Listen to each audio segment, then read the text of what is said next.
I think it's also one of the groups with like a higher female to male ratio of suicide bombers.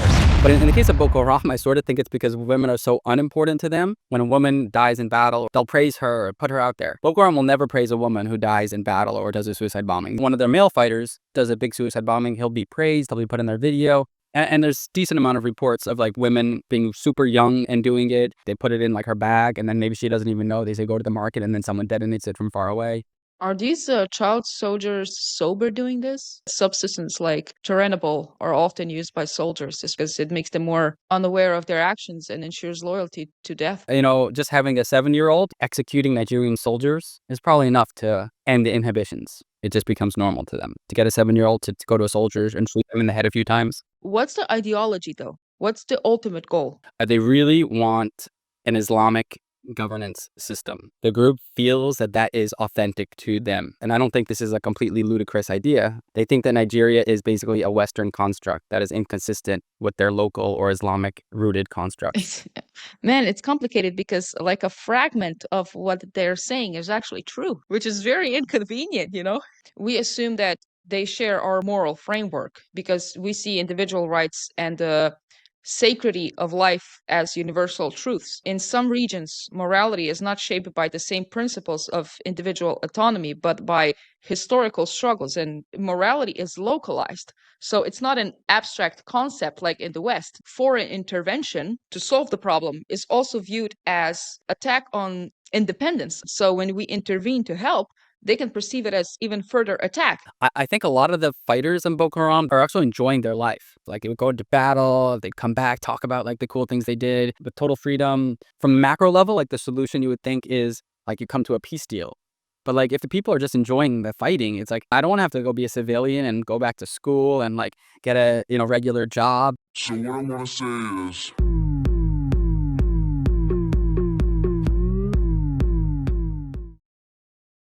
By the way, do you speak Arabic? Yeah, I can. أنا بفهم عربي. أنا أفهم عربي أكيد.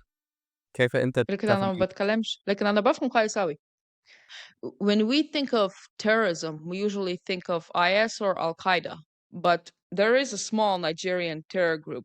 Their activities, I think, are the deadliest terrorist activities in the world. I think that by 2015, Boko Haram was actually ranked the deadliest terrorist group globally. You also wrote extensively on terrorism.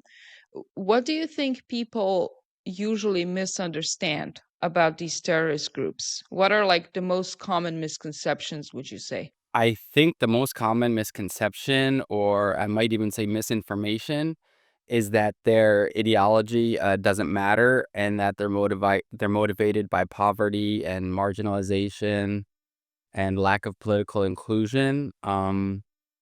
Arguably, I would say this is framing things in sort of like a Western, like liberal construct and just applying it to a group like Boko Haram in a much different context.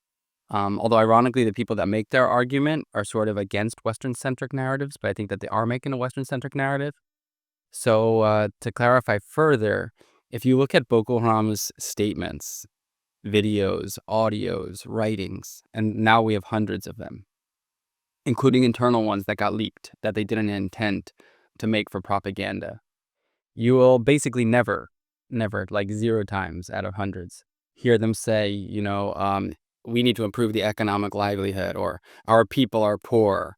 Or you never hear them say, like, we don't have enough inclusion in the political system, or we need better schools and education. In fact, they're against the mainstream education system. They really want an Islamic governance system. The group feels that that is authentic to them. They think that Nigeria, and I don't think this is a completely ludicrous idea, they think that Nigeria is basically a Western construct that is inconsistent with their local or Islamic rooted constructs. Because Nigeria was created out of the colonial era, right? The borders of Nigeria didn't exist before the British colonial period. And the political system of Nigeria is largely based on a British parliamentary system, U.S. democratic influence, education system based on a Western education system. And they want something rooted in an Islamic system. And that's what they say over and over again. and they think that that will bring them back power and prestige and pride that they believe they had before the British colonial system. And I would only add that on top of that, they looked at different models around the world to achieve that. And after an analysis on their own part of the Muslim Brotherhood, Shiite movements, and Al Qaeda, now they're allied with ISIS, they decided that Al Qaeda was the best model to achieve it through violence. And that's what they've tried to do. They've since left Al Qaeda. A small faction remains with Al Qaeda, but they are steadfast, loyal to Islamic State now. I think that the biggest problem we can have looking from Western standpoint is we assume that they share our moral framework because we see individual rights and the sacredity of life as universal truths. But, in some regions, morality is not shaped by the same principles of individual autonomy, but by historical struggles and collective identities and revenge sometimes. So sometimes they see killing as justified because it serves like a higher purpose, like enforcing the divine will, right? So it doesn't even negate the sacredcy of life, but it redefines it by embedding the act of violence within a larger narrative of survival. So sometimes morality is localized.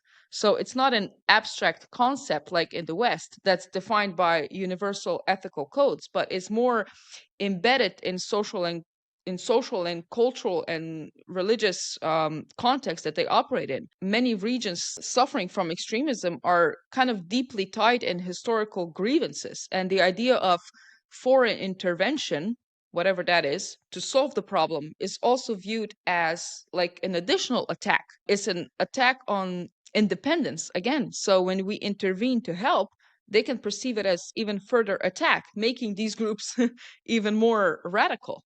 Not to interrupt you, but sort of your meta framing of that is sort of correct about like collective memories, collective identities, historical narratives, and revenge. Revenge is so important. At this point, I almost think they're fighting for revenge and fighting just for the sake of fighting more than any of these broad ideas that they originally had. Because they've been fighting for more than 15 years. And they're actually so busy fighting, or they have been, that they don't produce the same amount or level of intellectual output that they used to. Now it almost seems like, and they don't even mention their history of the movement anymore in their like documents. And a lot of their members and fighters are kids, essentially 15, 16, 17, even their commanders at this point, that it's almost like at this point, kids grew up in the movement. There was 4, 5, 6, 7 that were being bombed or raided by the Nigerian military without even knowing why this is all happening. They probably couldn't comprehend it. So now they just grow up fighting, and they know that these guys are fighting them. They're fighting those guys, and so they're just fighting. And I think a lot of that has to just do with the revenge and cycle of violence more than these sort of macro ideas. Although that sort of collective memory existed a lot, at least at the beginning of the movement. I also think that it's a very Western idea that every problem has a solution. Because, and we will touch on that later, but I just want to mention that the peace between Shakau's group and ISWAP, it's kind of hard to talk about solution when oftentimes the highest level of cooperation between the two is exchange of hostages. And even if they do exchange hostages, it's because they get money and prisoner releases, so okay, so if we go all the way back, Boko Haram, the actual name is Jama'atu al-Asuna li Da'awati wal Jihad. It means committed to the propagation of the Prophet's teaching and jihad. My first question is, well, it's actually my fourth question, but Boko Haram is this version of jihad they think that makes haram forbidden for haram means forbidden for Muslims to take part in any social or political activity associated with Western society. It was initially more focused on just opposing Western education. Going from just opposing Western education to straight up massacre is a hard pivot. I recently had a guest on my podcast who was a survivor of a sex cult, children's sex cult, and it started as a Bible study. So I'm trying to figure how is that possible? It's a huge jump. How do you go Is it like a boiling frog type of thing, or how did this happen? Is something interfering with your happiness or preventing you from achieving your goals? Starting therapy can be hard. The right therapist for you may not be in your area. BetterHelp is now sponsoring this podcast. BetterHelp connects you with a licensed therapist who is trained to listen and give you helpful, unbiased advice. With BetterHelp, you can have your therapy session as a phone call, as a video chat, or even via messaging if you prefer that. If you think you might benefit from therapy, consider BetterHelp. Click the link in the description or visit betterhelp.com/Captainese. Clicking that link helps you support this channel, and it also gives you a 10% off your first month of BetterHelp so you can connect with a therapist and see if it helps you. Again, go to betterhelp.com/Captainese. Clicking that link gives you 10% off your first month of therapy. We can sort of discuss that now. It's not that their initial goal was to oppose Western education. That was just one of many goals. The name Boko Haram means Western education is forbidden, was never a name that they chose. They don't like that name. It's not the name they give themselves. It's just a name that outsiders gave them. And actually, they gave them that name as a straw man or a slander. The group was about much more than that initially. But a lot of the imams that they opposed, wanted to just make fun of them, be like, oh, those are the Boko Haram guys. Those are the guys that don't like books. That's not true. They love books. They like Islamic books, for example. They don't like Western education. They don't like men and women sitting together in the classroom. They don't like the teaching of evolution. They don't like that the Quran or God is not the center of the educational system in the Western type of education, for example. The rubric of education is not Islamic. So that's what they're against. But they're against anything that's sort of Western. They would be against Western wedding ceremonies.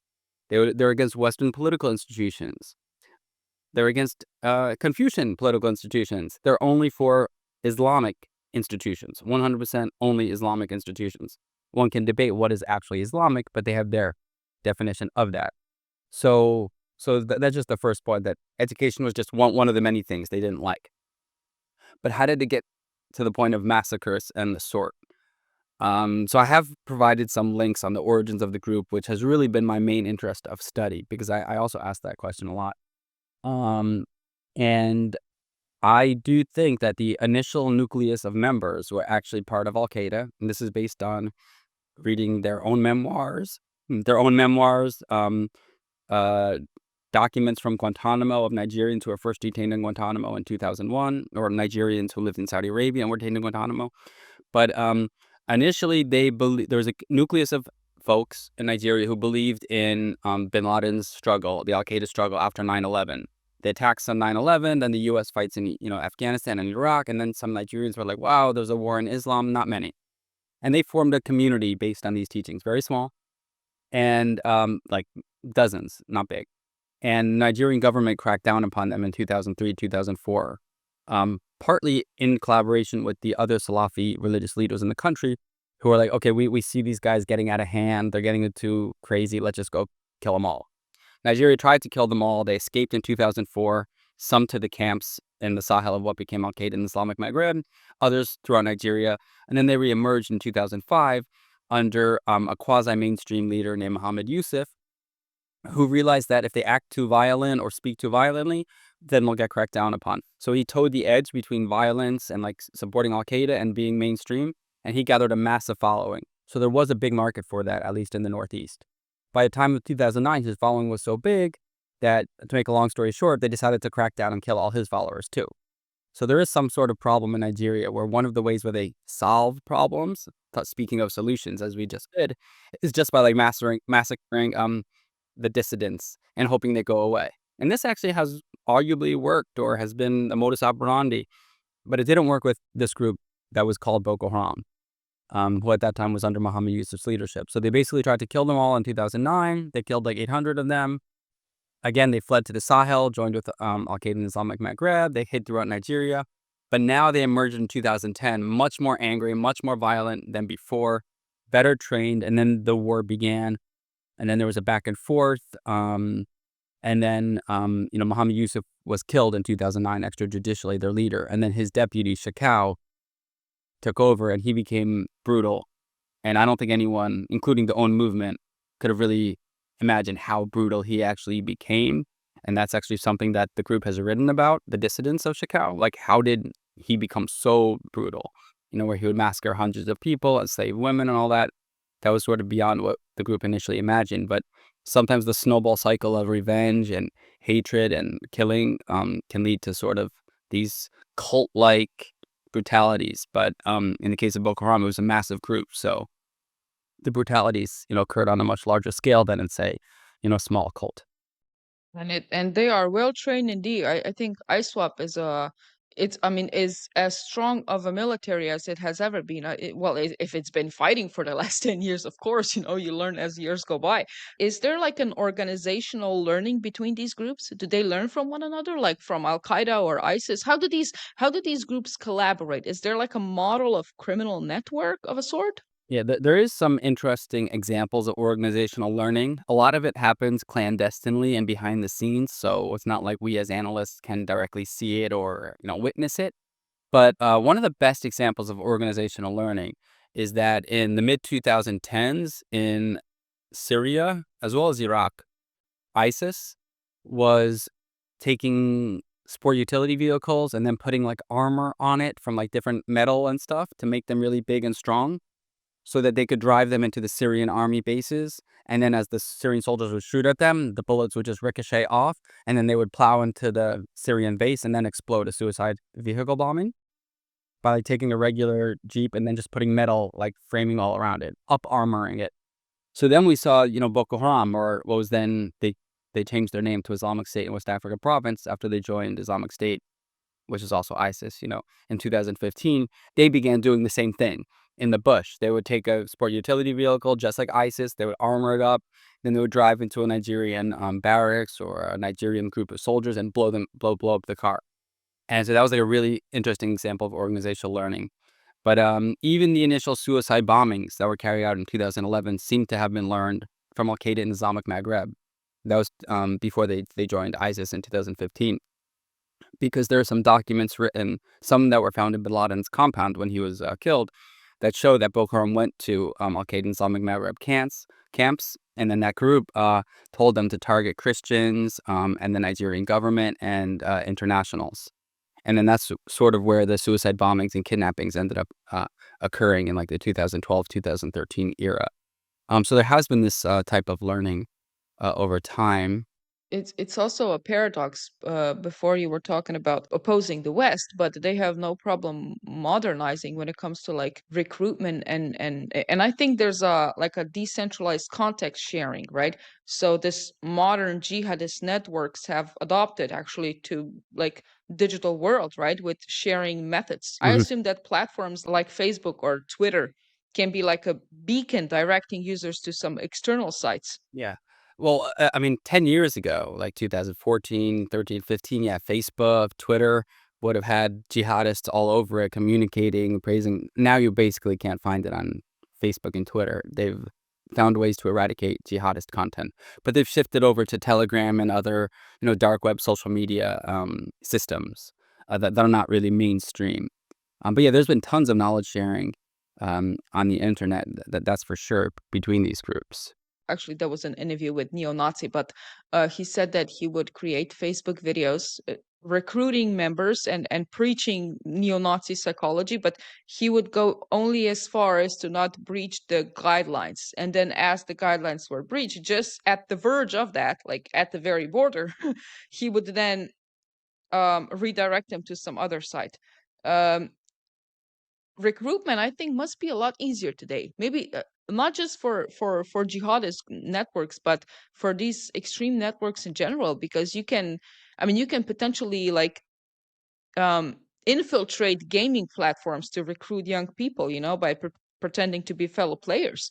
Not to give any ideas, but Right. The internet has done a pretty extensive job of combating these networks. So like it yeah, might be that's true. hard, at least for jihadists. It might be easier for people in like a Western society to like toe the boundaries and stuff like a neo-Nazi.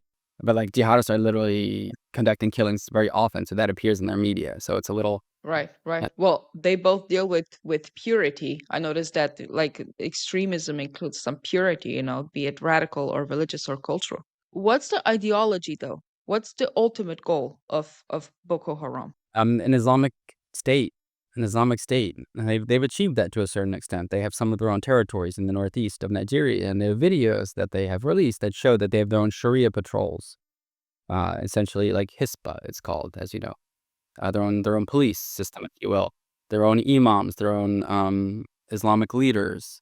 They don't want to, in their own words, they don't want to have anything to do with Nigeria anymore.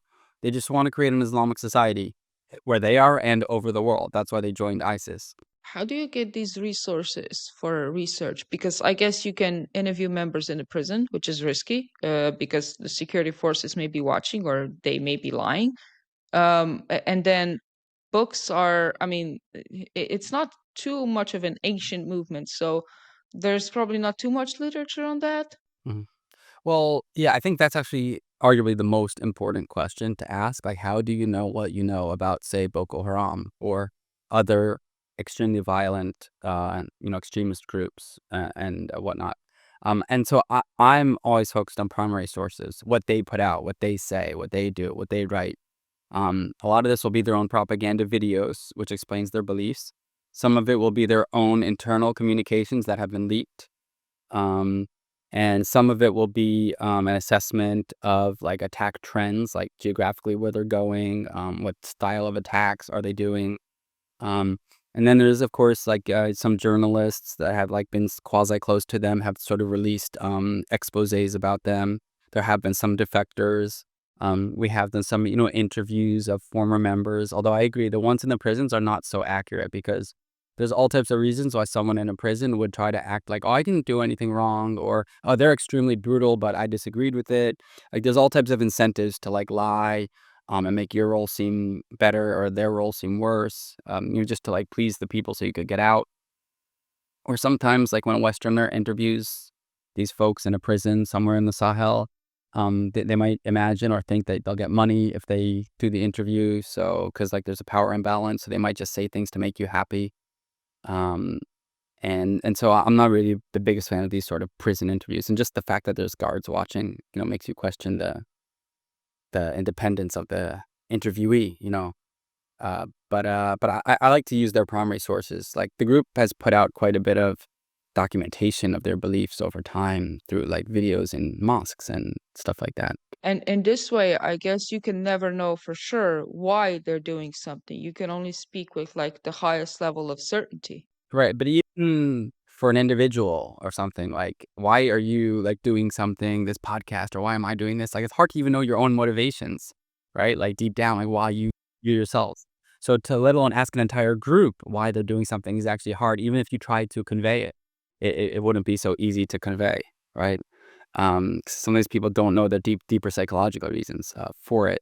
Um, that being said, they seem to be content with the idea that if they had an Islamic state, or governing themselves, if they could just govern themselves and not be governed by Nigeria, then they'd be pretty content and maybe wouldn't need to fight so much if Nigeria would get out of their areas. Before you mentioned the child soldiers, in what way are they used? So again, this goes down to sourcing. Like, how do we even know they have child soldiers? Like, the evidence is like hard to come by. Right. Just walk into the Boko Haram camp and be like, "Hey, I'm just gonna do some research on child soldiers. I'll be here for like a week and then I'll leave." Of course, you get killed. So right.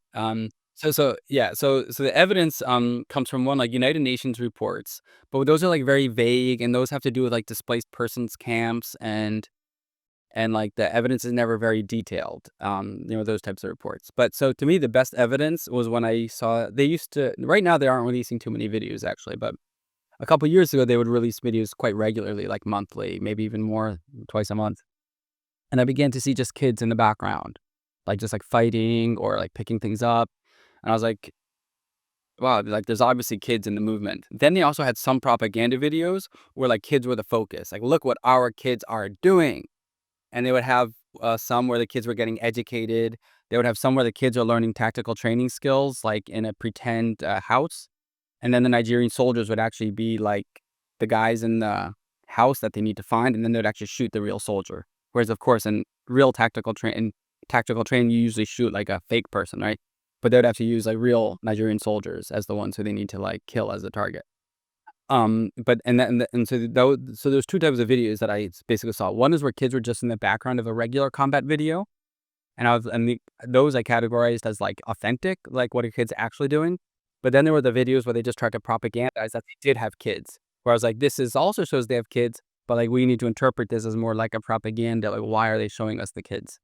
Um, but then as a practical matter, you just think of the fact that the real fighting began in 2009. We're now in 2024. So it makes sense that someone who is like 6 in the movement when the fighting began would now be like, 20, 18, 17, something. So, I mean, actually, they would grow up and start fighting too, especially because there's like very large families within the group. Are these child soldiers sober doing this, or soldiers in general? Because I know that substances like Turinabol are often used by soldiers. I would assume especially child soldiers, because it makes them more unaware of their actions and ensures loyalty to death, basically. That's a really good question. For one, the leader Shekau, who was killed in 2021 by his rivals. Um, you know, I watched some of his videos, and I have a website, unmasking.bokoharam.com, and there's one of these videos from Benny Sheikh, in September 27, 2013, where he's just going on a rant, and he's, like, screaming, looking this way, like, rubbing his nose, like, doing completely weird motions. I was like, if he's not on drugs, he is the most like wild sober person imaginable. And there have been reports and insider reports and media reports about like drugs, sort of like adrenaline focused drugs to get the guys going for battle. And that would make complete sense in my opinion, because they're fighting and being killed and they're killing people, and drugs seems like a stimulant that would be useful for their like conducting a suicide bombing or engaging in the levels of violence that they do. And so it wouldn't surprise me at all if kids are on these drugs. It would make sense. Although, I mean, I actually think at some point they've tried to kill people for dealing drugs within the movement. They definitely have had some Sharia videos where they execute people who they allege have been distributing drugs. But that being said, I wouldn't be surprised at all. That said, we don't have like clear evidence of it, and the group would not advertise that it's using drugs amongst its fighters, even if it were, since it's sort of not halal. Yeah. Do we have any not halal indeed. Do we have any information on whether there's like internal brutality against members, like punishment within the ranks for members who either fail to carry out a mission or attempt to leave? Oh, I mean, absolutely. There's huge infighting. I mean, infighting is probably the biggest weakness the group has. And like their leaders have been killing each other, like, and house arresting each other for a very long time. I mean, Abu Bakr Shekau himself, he was the leader from 2009 to 2021. He was killed by the ISIS faction, who actually thought that Shekau was too extreme. So they went to attack him in his base, and then before they could acquire him, he detonated a bomb to kill himself. So there's been lots of brutality, and there's also an Al Qaeda aligned faction called Ansar al-Muslimin fi Bilad es-Sudan. Ansarus is how they go by, and there's videos of them finding these Ansaru guys and killing them because they are loyal to Al Qaeda and not ISIS. And yeah, they killed the leader of Ansar in 2013 by beheading him, Muhammad El Ibrahim Gombe. And there's been terrible violence inflicted on each other. I even wrote in my book about how there seemed to be some cases where they even ratted to the security forces about the rival faction, so that the security forces could like capture members of the rival faction. So internal fighting has just been huge, and there's videos documenting them fighting amongst each other and killing each other because of issues related to loyalty or, I mean, Shekau, there's internal documents talking about how Shekau is just killing people left and right for asking him questions. I mean, you know you're out there when even ISIS thinks you're too extreme. I think it's also one of the groups with like a higher female to male ratio of suicide bombers. And I think and correct me if I'm wrong, but I think it's because women may be less suspicious in gender segregated areas. And it's also like a more of a shock and impact to a society because it kind of challenges the traditional view of women's roles. It's it's like a jihadist version of fourth wave feminism. It's a bad joke. I mean, I Yeah. tend to take a different viewpoint on the feminist argument, because there's one feminist argument which says, like, actually women are, like, more prominent and powerful in jihadist groups, and, like, because of maybe misogyny, we don't how powerful they are. But in the case of Boko Haram, I sort of think it's because women are so unimportant to them that they're just expendable, that they can go, be killed, to be honest. Disposable. Yeah, for example, when a woman dies in battle or commits a martyrdom, they'll praise her or put her out there.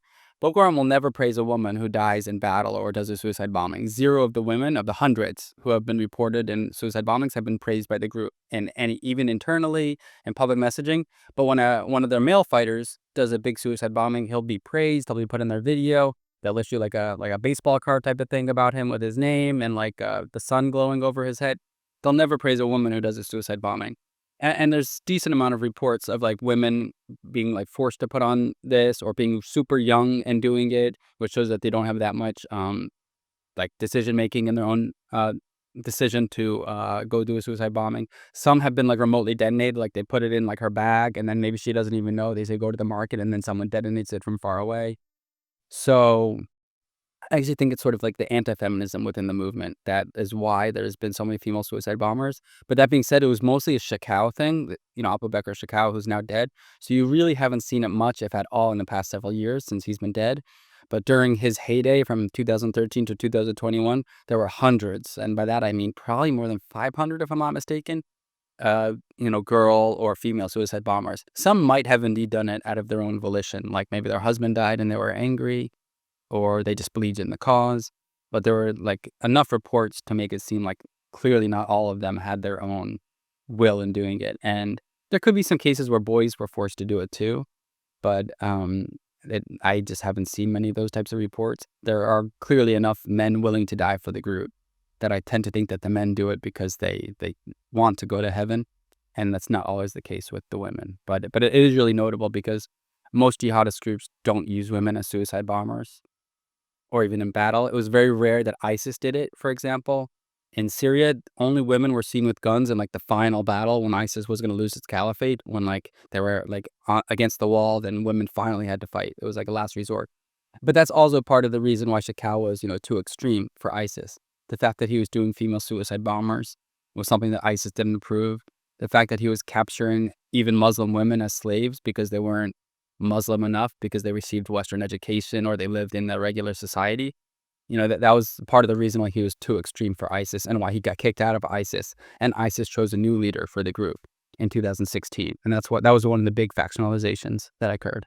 Wow. Yeah, using children as suicide bombers. Young girl as a suicide bomber. That's actually talk to me about this. I came across a campaign, Bring Back Our Girls is the hashtag. The kidnapping of I think it was over 200 young girls. What was that about? Yeah, so that was basically in April 2014, and this was the period where Boko Haram, or Jamaat al-Sunnah al wal Jihad, as it was then called, was beginning to take over territory. And this is actually one of the big questions about the group, at least in my view, because in 2011, it was still like doing hit and runs, suicide bombings, but all of a sudden by 2013, it was conducting like massive raids on towns. Like the tactical growth was like exponential. No one expected it to take territories like in 2013. Now, this is a different story, but there was the whole war in Mali in 2012 when Mali fell apart and Al-Qaeda in Islamic Maghreb and its factions took over. So I tend to think that Boko Haram, or Jamaat al-Sunnah al-Jihad, learned from the Sahelian jihadists' ways of raiding towns, and then incorporated that back into northeastern Nigeria after the Mali war in 2012. And that's maybe how they learned to do these raids. And there's some like video evidence of that, but aside from that, in 2013, 2014, the Nigerian army was falling apart. They were totally shocked by these large-scale raids that the group was doing.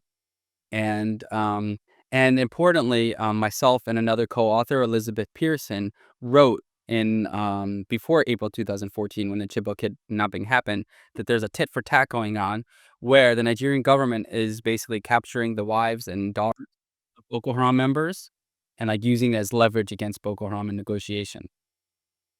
And then we said, oh, now Boko Haram is actually capturing the wives and daughters of soldiers and government officials and using that as tit for tat. So we noticed that like there was this tit for tat of women being taken as bartering chips. And then like the Chibok kidnapping was just the height of that. That was just a much bigger scale of what had already been going on beforehand. And so that happened in April 2014, where Boko Haram just took over a town, kidnapped all the ladies, brought them into young ladies. They were like 14, 15. Took them into the jungle, the Sambisa forest, and I don't know if they knew they would be capturing more than 200 of them. Dozens of which escaped in the initial hours from the trucks. So I think around like 180 got back to the Boko Haram camp, or 200 got back to the Boko Haram camp. Um, and then it just became a huge kidnapping. Now, this was like a regular thing. I mean, I wouldn't say regular, it was bigger scale, but it wasn't completely out of context of what was happening. And I even remember going to a conference on terrorism right after that happened. And I was like, hey, there's some major things going on. There's a big kidnapping that just happened. And nobody even knew of it in like the world after April 14th. Then on May 7th, Shekau released a video.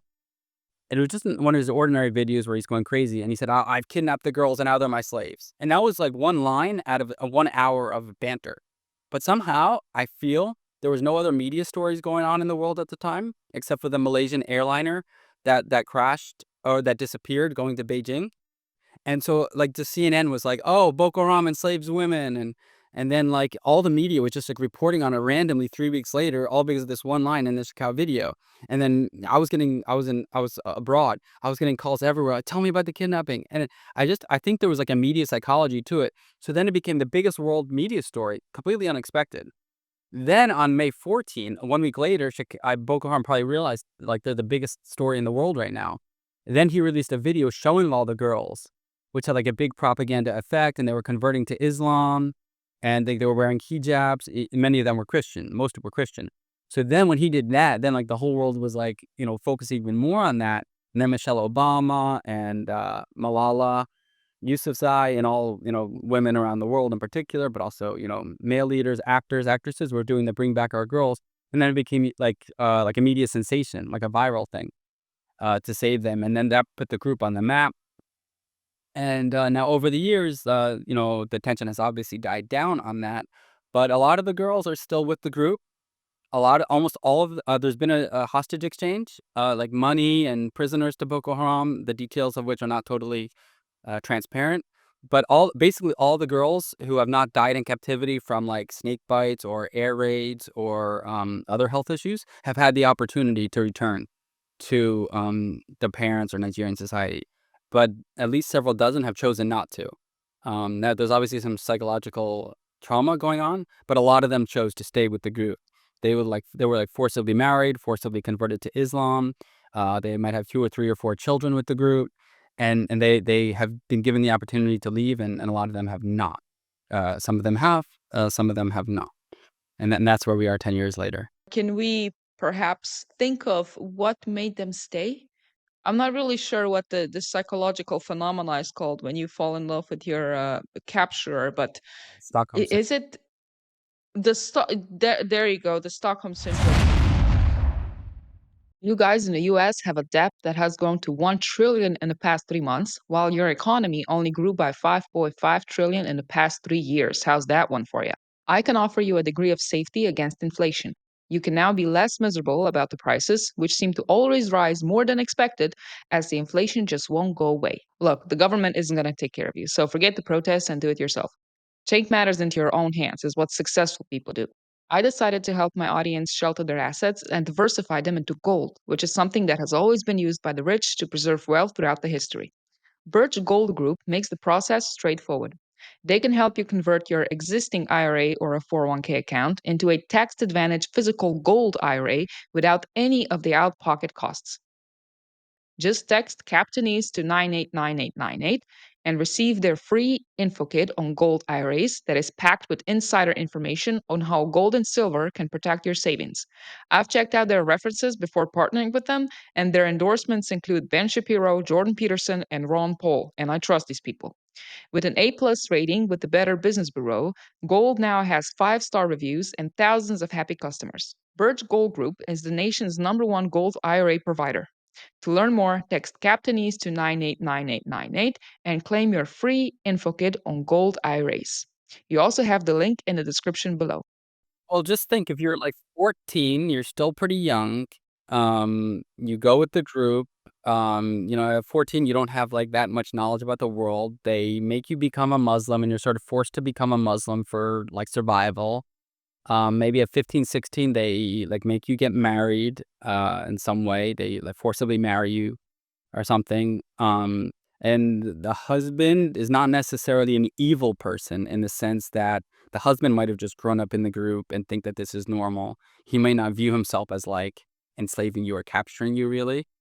It's not like you might imagine, oh, well, he's like beating her and abusing her. No, he might think that this is like a normal way to get married. He might not like in his deep heart be like an evil person. He might be a combatant, but he might have just grown up in it. Just if you think about that circumstance, right?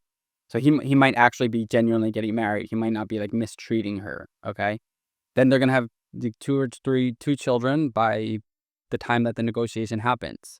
So now do you want to return to your family that for 5 years you've been told is infidels, and then you need to take your kids away from the dad who still wants to fight, or who's been your husband for a while, who again might be like a normal person in a sense? And or do you want to leave your kids with the group? You might have become acculturated to the group. You might have sympathized with them. You might have seen, their lifestyle and actually liked it more than your lifestyle back home. So, I mean, there's a lot of things that could have happened in that time span, which is, 5 years for someone who's only 19 is a lot in your formative years. So probably has to do with some things like that. Yeah, and also just all the brainwashing. I think that there are definitely children, a lot of children born into Boko Haram who never know anything but this ideology. So I think that for initial groups like this, the initial recruitment can be just procreation. Because what better recruitment than just procreating things, But right? that's always been my argument because there's a lot of research on like recruitment and like radicalization, and I'm saying for the past 7 or so years, like people are like, how could someone join a group with this ideology? And that sort of makes sense if you're coming from the mainstream society. But they have so many members now and enough territory that they control that they don't even need to go out to the modern society and recruit. So a lot of like these preventing violent extremism programs that they have, like, they might be useful, but they might not actually target the main issue of recruitment because Boko Haram doesn't need to go run into society to convince a bunch of people to join anymore. They have, like, thousands of members who have wives or stolen wives, captured wives, or wherever they're procreating with children all the time. Yeah, and that can just be enough, sufficient to create the whole future membership of the group within who they have right now. Yeah, I totally agree with you on that. So they don't need to recruit as such. Yeah, yeah, I mean, it's the most convenient way of getting people, right? You are the first to get the material to shape it. Is there any reports on this forced cannibalism on new recruiters or even prisoners where they're like forced to eat the flesh of their victims, and this act is supposed to be intended to install fear and kind of like break the psychological veil by eliminating moral inhibitions about committing atrocities? I don't think so. I haven't seen any compelling evidence of that going on in Boko Haram. That would probably be something that their Islamic tenets would block. That it goes on in other conflicts in Africa, if not elsewhere in the world, and there's strong evidence of that. But I don't think that's happening in Nigeria. But I think just having a 7-year-old, and they obviously do this. There's plenty of videos of this executing Nigerian soldiers is probably enough to and the inhibitions at that point. It just becomes normal to them. To get a 7-year-old to go to a soldier and shoot them in the head a few times, I mean, that's probably enough to do the job. They don't dip their toes in the water, they just throw them in there. But Yeah. Yeah. also, this environmental degradation fuels the recruitment, right? I think the shrinking of the Lake Chad which is like a critical water source in the region, that brought a lot of poverty and unemployment. I think many desperate people joined for like survival reasons. Although I think that Boko Haram has been reported to also poison water sources, and I think it also used like deliberate starvation as a weapon because it intentionally created famine by burning farmland. Yeah, actually, I think there's some ongoing research about starvation as a weapon. I think that's more specific to like the wells that the army uses to drink out of to sort of kill them. So I think they have poisoned some water supplies, but I know they've done it to target the army. like to the Nigerian army. But whatever the case, they are very active around Lake Chad. And indeed, although the group has never claimed that poverty or economic circumstances plays a role in their recruitment or their reason to fight, the fact that the livelihoods around Lake Chad are highly disturbed by ecological and other economic phenomenon does play to their benefit. Like, it's a pretty poor region.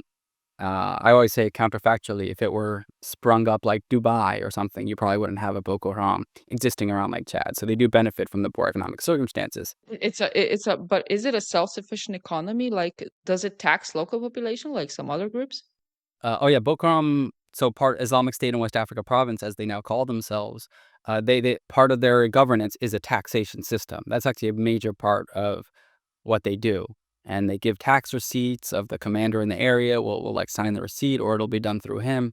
And people who engage in commerce, like fishing on Lake Chad, will have to give a tax to the group to pass through the highways they control or the roadways they control. You need to pay a tax. And it's fairly sophisticated, not necessarily as sophisticated as ISIS had done in Syria and Iraq 10 years ago, but it's fairly sophisticated. But some reports from the region suggest that the people there accept it because you pay a tax, you get security, it's consistent and predictable. And it's not like the Nigerian government was known for like the best treatment of merchants or anything. Like, there's tons of bribes that get taken throughout Nigeria, and shakedowns, as they call them. So for like the ordinary peasant merchant of pepper or whatever is being traded there, um, they might not be totally against the consistency that ISWAP provides, Islamic State in West Africa Province, especially keeping in mind that ISWAP has tried to distinguish itself from the former leader Shekau, who was brutal and exploitative. And they've tried to actually create a decent governance structure once they have control of an area. As long as you don't collaborate with the military or anything like that, they basically don't kill you. So like, that's one of the big disagreements, by the way, between the Islamic State in West Africa Province and the Shekau faction, which still exists even though he's been killed. The Shekau faction thinks that if you're a Muslim and you live in the ordinary society, or you don't join their group, then you deserve to be killed because you're an infidel. You've abandoned Islam. ISWAP says if you're a Muslim and you're just living an ordinary life in society, we're not going to go ahead and kill you, as long as you're not directly collaborating with the Nigerian government. So for an ordinary Muslim, you're more or less safe in ISWAP territory, as long as you're not helping the government. I think maybe this is fair to point out. Jihad, it's very narrow, very narrowly interpreted, because jihad represents the effort to live according to the will of Allah, which it encompasses more personal aspects than anything else. So if we look at two types, al jihad al akbar, which is greater jihad, it's more like personal struggle against sin, like it's self-discipline. And then you look at the lesser jihad, which is what we focus on, that's defense against oppressors or self-defense. So we look at a second type, which is narrower, and then we misinterpret it. Initially, I labeled hijab as a female form of jihad, a softer version of jihad, but holy war nevertheless. And then I adopted this mainstream definition of jihad, and I said, oh, no, not that. It is jihad. Now I came to a conclusion, it actually is jihad, but it's like, it's akbar. I'd actually just point out one more point that I'd share with your audience, then I'll go into solutions, which is just something that surprised me the most about it. But I think it leads into the problem of solutions. I think a lot of the fighters in Boko Haram, the teenage members, like are actually enjoying their life in fighting in the group. Like, for example, teenagers in like U.S. streets, the tough streets of urban cities. Like, sometimes you join a gang and you get your buddies and you do mischief, and it's sort of like a fun livelihood. You can make money out of it through like drug dealing. The most extensive internal videos that I saw of the group, like dozens of hours that weren't intended for propaganda, the guys were just enjoying their life. Like, they would go into battle, they'd come back, talk about like the cool things they did, and then just like play around with their guns, and like, I don't know, it's like like just young kids with total freedom, unburdened by restraints, like looting a little bit to get the money they need, and just enjoying their life, which I think like an adventurous life for like a 17-year-old. But just to go into solutions, therefore, just one point I wanted to share, because I've seen these videos, the candid videos of the kids just having fun and fighting, is that like that actually makes it hard to find a solution. If like from the macro level, like the solution you would think is like you come to a peace deal. But like if the people are just enjoying the fighting, it's like I don't want to stop fighting. Like this is too fun. I don't want to have to go be a civilian and go back to school and like get a regular job. I want to be a fighter. So that I think that inhibits a solution.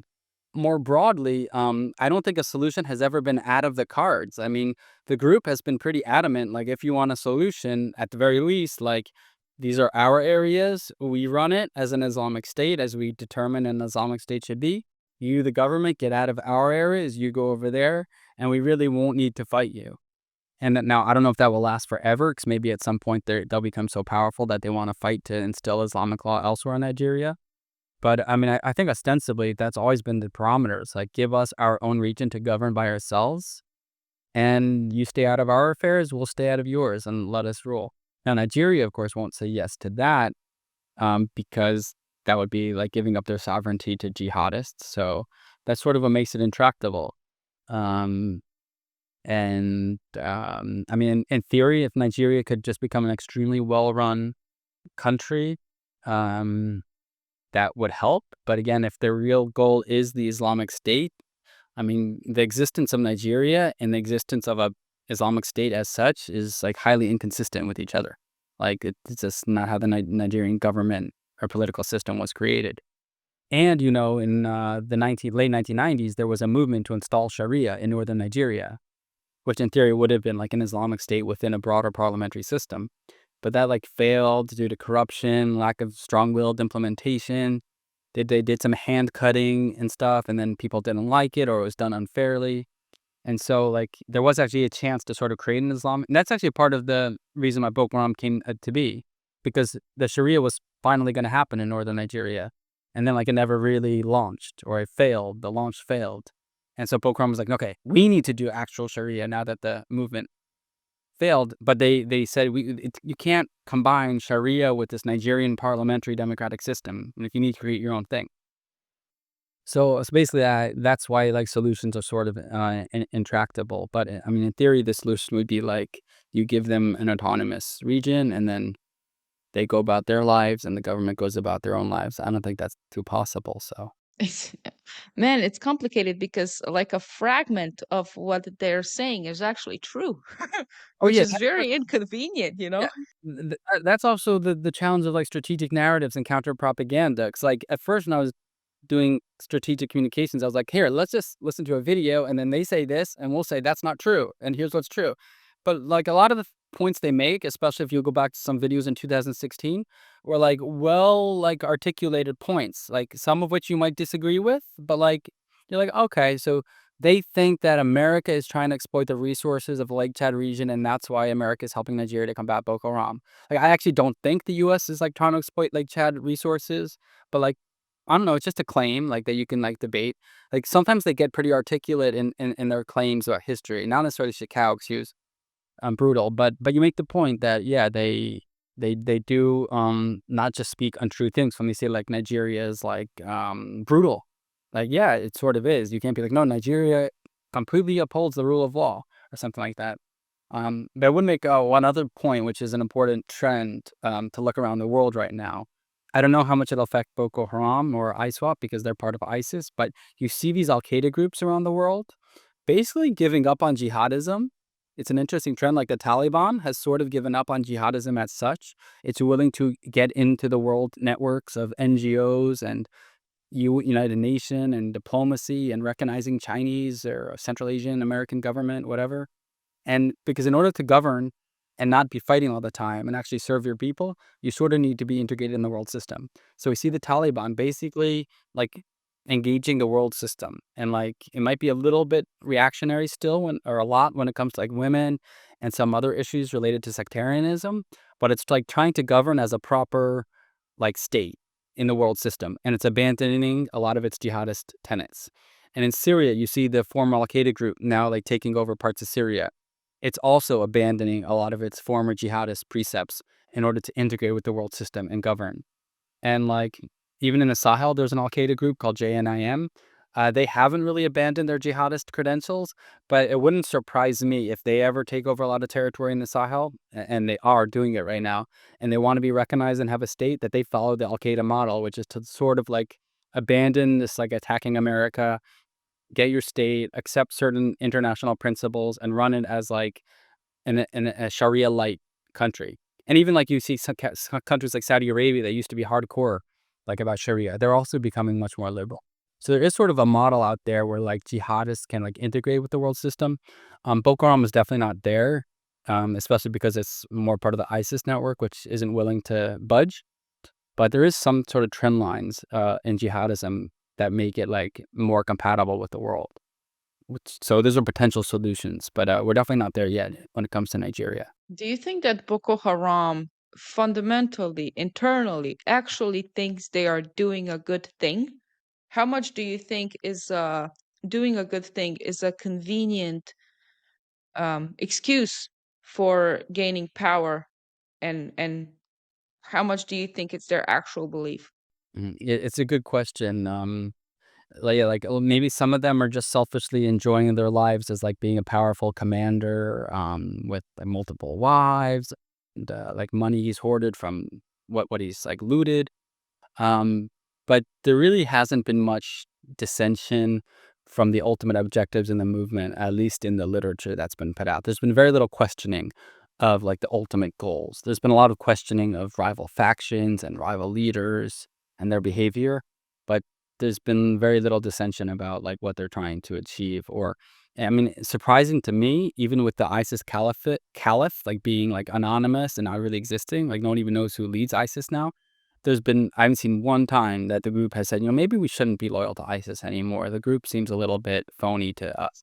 No dissension on that. So they do seem pretty steadfast. I'm sure as individuals, there have been defectors for sure. But the broader movement seems like it's going on pretty strong still. Okay. But I think that the organizational sophistication of these jihadist networks, I think it really demonstrates like humanity's vast potential for collaborations and creativity. I think if such brilliance can be harnessed for violence, I mean, imagine what we could accomplish if we channeled it to some universal good. Um, and that what you said before, some parts of their ideology or their belief system being true, it's inconvenient because sometimes you listen to, I mean, you read an article or you read a book or whatever, and you form your opinion based on what you're told and all the biases, and then you actually listen to the villain speak, and it kind of makes sense sometimes, and you're like, fuck. And I also see how in this case, just this Boko Haram would be seen as a slap in the face if we don't look at like the true translation of what it actually means. And Boko in Hausa doesn't really mean book. It's kind of linked to deception. Yeah. Like that's why they interpreted Boko Haram as such a slander. It's like we believe in a lot of things and you'll just kind of slander us. Where can people find you? Where can you find me? I'm on Twitter. Boko Watch should be my Twitter handle, or X as they call it. Um, I'm available if someone wants to contact me. Unmaskingbokoharam.com is sort of my website where I have primary source materials related to them. There's a way to contact me through that. If you have some serious questions or anything you'd like to discuss. But yeah, I'm available to go over this and other issues, as your audience might be interested. And it was a pleasure talking to you. You're sort of by far the most informed person on the movement, even though you don't specialize. Because like I get a lot of interviews from media, and like they're way less profound in their thinking on it than you are. So your audience has a seemingly very well informed podcast host to engage with. Yeah, well, I'm usually sharper. I haven't slept. أنا تعبانة اليوم لكن أنا سعيدة بلقائك. Maybe we should do one in Arabic just so Yeah. that I could practice. Zaru. Because I've really started to dig in this research on these groups, and it's it kind of made me isolate myself with books. I need to socialize more, because you either get enlightened or insane after a while. Um, but you're doing a great job. So thank you so much for this, man. Thank you. And I'll be down for a part two. But I do know this.